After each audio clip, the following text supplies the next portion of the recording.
about matter in physics. So everything around us is matter. This copy, water, air, everything is matter. So what is matter? If I define it. So matter is something which occupies space and has mass.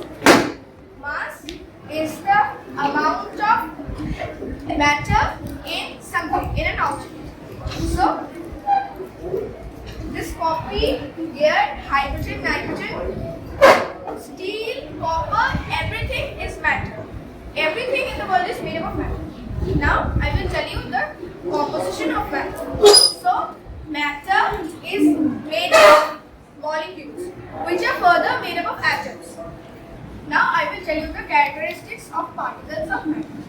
So the particles of matter are very small in size. They have spaces between them. They are in constant random motion and they always attract each other. Now, the intermolecular force of attraction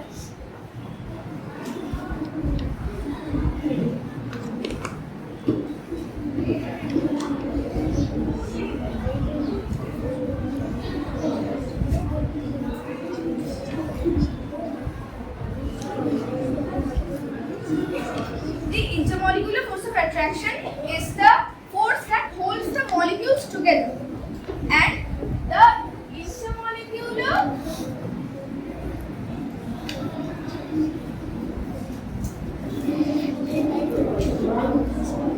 intermolecular space is the amount of space that is between the molecules of matter.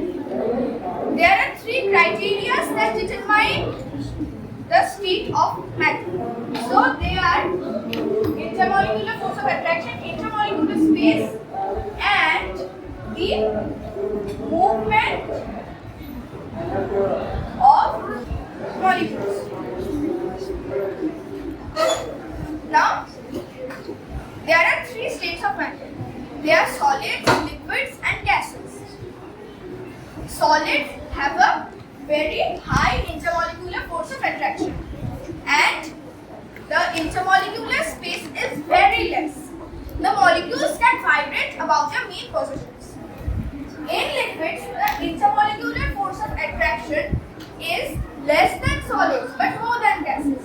The intermolecular space is less than gases but more than solids. And now, gases. Gases have a very high intermolecular space. They have a lot of space between the molecules. The intermolecular force of attraction between the molecules is also very less, and hence we can say that it is negligible. The molecules in a gas can move anywhere within the walls of the container. In a liquid, they could only move within the boundary of the liquid. Now, today I am going to be focusing on gases. So let's start with the properties of gases. Gases do not have a definite shape and also do not have a definite volume. So, see over here, this is a solid.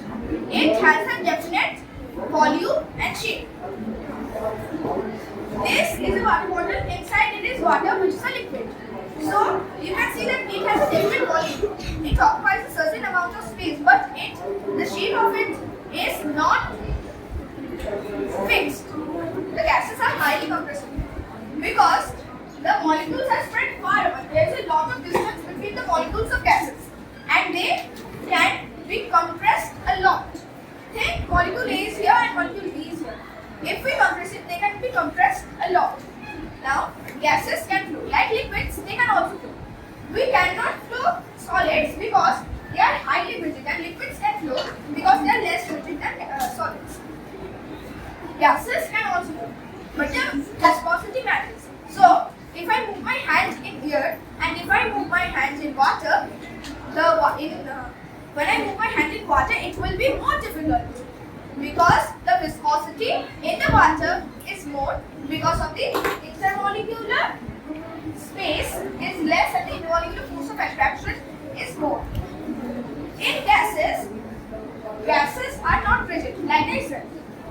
Gases also diffuse into other gases very well. Think that there is a containing a gas and there is another container containing a different gas. They can mix together very well and very fast. Gases have no free surface. So free surface is the surface that is exposed to air. So you can see that liquids have only one free surface. There is only one surface that is exposed to air. It is over here. In solids, you can see that there are a lot of free surfaces. As this is a cuboid, it has 6 free surfaces. So it has 6 free surfaces that is exposed to air. 1, 2, 3, 4, 5, 6. Now, in a gas, the molecules are least closely packed. So, if you compare the diagrams of solids, liquids and gases, then you will see that solid, it is most closely packed. It is very strong. The intermolecular force of attraction is very strong and they are not far apart. In liquids, it is different. They are a little far apart, but they are still close. In gases, they are very far apart. And there is negligible force of attraction and a high intermolecular space. Now, there is negligible intermolecular force of attraction between the gas molecules and the thermal expansion. The thermal expansion is the expansion that occurs when a matter is heated, when an object is heated. So, the thermal expansion of gases is very large. In gases, the molecules can move a lot. The molecules move in a zigzag manner.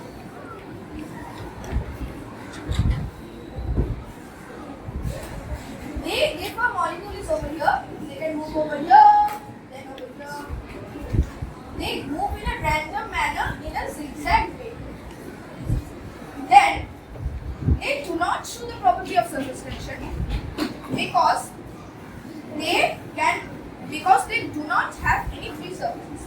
So, surface tension, for example, is when you see the raindrops falling, you will see that they make a spherical shape, and sometimes they make a shape like this because the air is curving the water. This is because of the surface tension in liquids. But gases do not show the property of surface tension because they have no free surface. Water has one free surface, gases have no free surface. Now, gases exert pressure on the walls of the container. They exert pressure on the walls because the molecules are moving in a zigzag manner. Now, the molecules. Now, I will start the molecular model of gases. The molecules of a gas lie much farther than a solid or a liquid. They have a very high intermolecular space. So, they are very far apart and hence the density is very low. Density is the amount of molecules that is within a certain space. Now, there is negligible force of attraction and they are able to move within everywhere of the surface. Now, the molecules of a gas can move anywhere in all possible directions and in all possible speeds. So, we can say that they are in incessant random motion. During motion, the gas molecules collide with the walls of the container. So, think this is molecule A and this is molecule B. They are moving in random manner because they are moving in all possible directions and all possible speeds. They are going in random manner and there is a point of time when they collide with each other. Their direction changes and hence we can say that the momentum changes too. Gases exert pressure on the walls of the container because the molecules collide with the walls.